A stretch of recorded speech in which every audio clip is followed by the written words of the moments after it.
Bonjour à tous, j'espère que vous allez bien. L'heure est grave les amis, l'OL va descendre en Ligue 2, j'espère que vous allez bien. Je vous souhaite la bienvenue sur cette première chaîne consacrée aux actus du foot en général, mercato, grosse bombe comme on en a une hier soir avec la décision de la DNCG. Donc dans cette vidéo les amis, vous allez à peu près tout savoir, on va lire des articles, on va lire un petit peu tout ce qui se dit, comment peut-être Lyon peut s'en sortir en faisant appel, même si honnêtement, vous le verrez, ça serait très compliqué encore vu le nombre de dettes immenses qu'ils ont encore à leur tête. Donc vous avez la petite miniature juste ici devant vous. On va partir, n'hésitez pas à liker, à vous abonner et on va voir tout ça ensemble. On va commencer avec les petits articles. On commence avec un petit article de l'équipe qui nous dit l'Olympique Lyonnais est rétrogradé en Ligue 2 par la DNCG. Donc on va reposer les bases comme vous le savez. Le président John Textor, voilà, avec l'OL, le directeur du football, était auditionné ce mardi par la Direction nationale du contrôle de gestion, donc la DNCG. Ils n'ont pas réussi à convaincre le gendarme du football français pour écarter la rétrogradation administrative en Ligue 2, décidée le 15 novembre dernier. Et oui, parce que ça fait déjà depuis la moitié de la saison qu'on sait que Lyon est sous une énorme menace de la potentielle relégation. En fait, donc c'est déjà ils étaient dans le mal, tu vois. Ils étaient déjà un petit peu... ok. Voilà, donc 15 novembre dernier, si aucun redressement financier n'était effectué. Voilà, parce qu'à la base, leur problème, eux, c'était les finances. On va voir après combien ils avaient en dette, tout simplement. L'instance a donc confirmé la relégation du club en deuxième division en vertu de l'article 11 de la DNCG. L'OL peut encore faire appel et cette décision est présentée de nouveaux éléments à même d'infléchir la position de la DNCG en première instance. Bon, honnêtement, c'est très compliqué. Parce que l'Olympique Lyonnais, est-ce qu'ils le disent un petit peu? Ah, voilà, ils le disent juste ici. Voilà, relégatif conservateur cet hiver, on le savait, merci. J'entends financier le foot pro en raison d'une dette de 175 millions d'euros. Quand même, les gars. Vous imaginez 175 millions. Ça veut dire que, malgré la vente de Cherki à City, et j'imagine qu'ils ont dû faire peut-être d'autres petites ventes, d'autres investissements, quelque chose comme ça. Avec Almada qui est parti, c'est une charge salariale en moins. Lacazette qui part en agent libre, tu vois. Bon. Sauf que t'imagines, ils avaient 500 millions à la base, en dette. Ça veut dire que ils en ont que 175 millions encore. On est d'accord que l'OL ne peut tout simplement pas faire appel dignement en ayant 175 millions d'euros de dette quand même.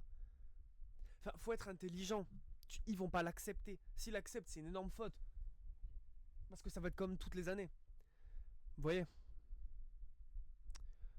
Alors, voilà, là, on a la déclaration de Textor. Après la victoire de Botafogo 1-0, d'ailleurs, on a l'impression qu'il est plus... qu'il est plus intéressé par son club à Botafogo que l'OL. Mais bon, on a réalisé divers investissements ces dernières semaines. Ouais, nous avait-il confirmé, ouais, tout est bon financièrement. Ah bah oui. Ah bah oui, tout est bon financièrement, Textor. Plus de 175 millions de dettes. Mais les finances sont bien, ne vous inquiétez pas. Et ce mardi devant la presse, il avait réaffirmé être satisfait suite à son passage devant la DNCG. Satisfait. Oh le mec franchement n'a pas de race quand même. Il est satisfait, il est même pas honnête avec la presse parce qu'il savait de toute façon. S'il faut lui était satisfait dans sa tête, hein. Il s'est dit c'est bon, y a pas de problème, mais honnêtement, tout le monde sait très bien que là, c'était mort. Quand t'as 200 000, quand t'as 175 millions de dettes, c'est impossible. C'est impossible. C'est impossible. Donc on va lire un deuxième article. Quel recours pour l'OL après sa relégation administrative? Qu'est-ce qu'ils vont pouvoir faire? On va quand même couper le petit passage de l'équipe, sinon je... Voilà. On s'en fout. On s'en fout de ça. Tech. Donc, dans un processus de recours aussi incertain que délicat. Tu m'étonnes avec le nombre de dettes qu'ils ont. Tu m'étonnes. Mais bon, après c'est normal. Ils peuvent faire appel. C'est un droit. Autant qu'ils en profitent, on sait jamais. Voilà, c'est sûr. Voilà, il possède 7 jours à compter de la notification de la décision de la DNCG. Ouais, de la LFP pour déposer son appel, pardon. Plusieurs options s'offrent à lui. Le club John Textor réfléchit à la meilleure d'entre elles. Ouais, à l'heure où nous écrivons ces lignes. Ben oui, hein, c'est sûr. Si l'on suit à la majorité des précédents, il devrait se tourner dans un premier temps vers la commission d'appel de la DLCG, qui dépend de la FFF. Il pourrait aussi décider de la court-circuiter, pardon, et aller directement devant le comité national olympique du sport français. Mais de toute façon, Textor est pas confiant. On va pas parler 100 ans, les gars. Textor n'est pas confiant. Moi, personnellement, je suis pas pour Lyon. Mais t'imagines les supporters lyonnais dans leur tête. Très très compliqué. Très très compliqué.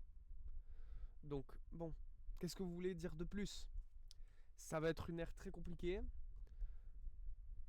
Oui, voilà, j'avais oublié. Vous savez, heureusement qu'il y a l'article, parce que j'avais oublié. Ça rappelle quoi? Ça rappelle Bordeaux, les gars. Je le souhaite pas, bien sûr. Attention.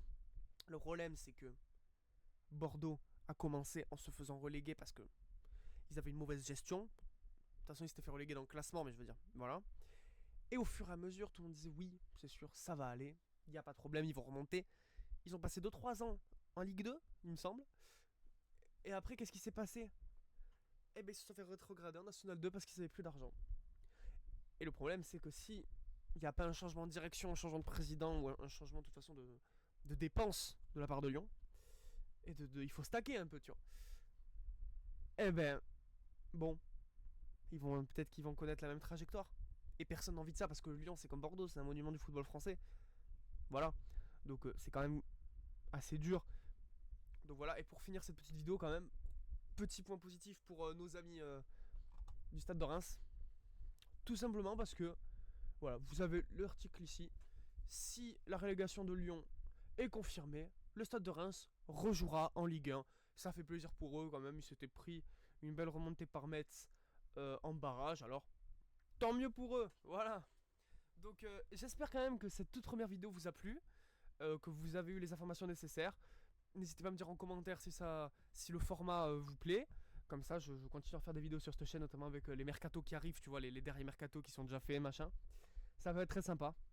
Donc, merci à tous de l'avoir regardé. N'hésitez pas à liker, à vous abonner, les amis, pour faire grandir cette chaîne qui vient à peine de commencer.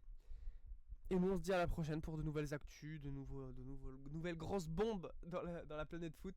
Allez, passez une excellente journée.